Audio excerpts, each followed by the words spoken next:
Yo, what it do? It's your boy Champ the Realist, aka XP, and this is the Expert Genius Boxing Talk.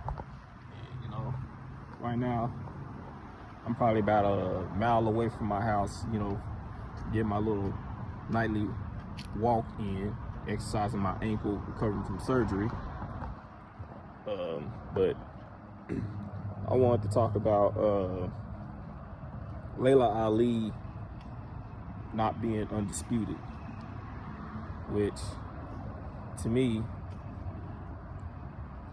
in my opinion, I feel that she was undisputed at women's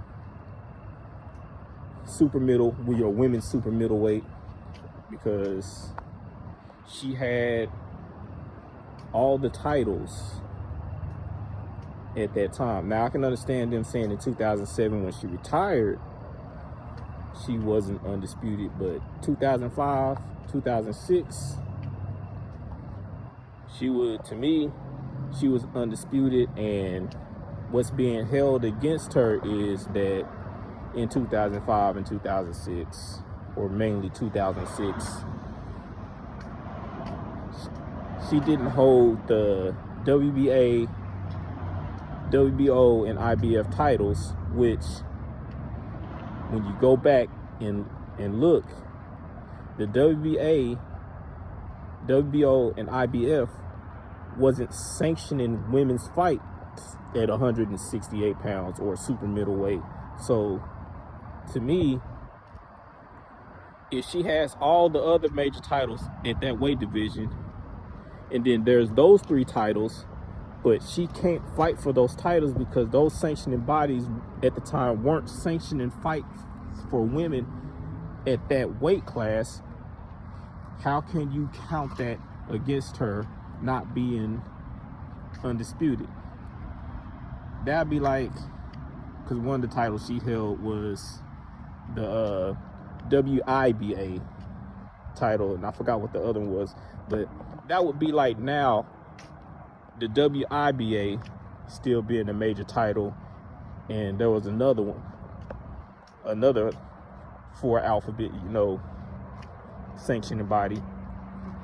Those 2 belts being major belts now, and Clarissa Shields has all the belts that she can fight for at her division, but saying that Clarissa Shields is not undisputed because she doesn't hold those 2 titles, though those 2 titles are not sanctioning fights at her weight class to fight for those belts.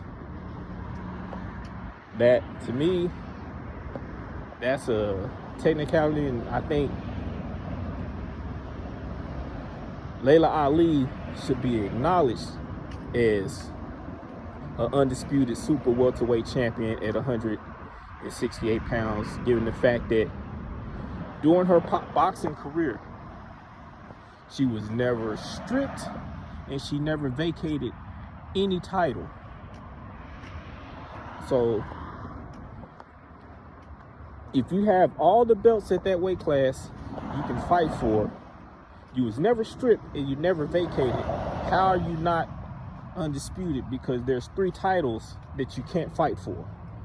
Not that you don't want to fight for them, you can't fight for them because those sanctioning bodies won't sanction a fight at your weight class for you to fight for those titles.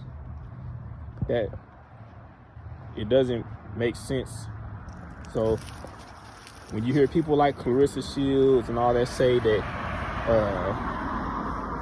Laila Ali was never undisputed, that's the reason why she wasn't undisputed, because there was 3 sanctioning bodies that wouldn't sanction fights at 168 pounds for women to fight for those titles until after Laila retired. So, like I said, I can understand when she retired in 2007 when those belts were around to be sanctioned and fought for at that time. Y'all saying she's not undisputed then. But in 2006, when those belts wasn't around, they were around, but those sanctioning bodies wouldn't sanction fights at 168 pounds. You can't hold that against her not being undisputed when she held all the other titles at that weight class that could be fought for. But that's just my opinion. That's how I feel about it. Let me know what you think about it in the comments, and I'll get back with y'all.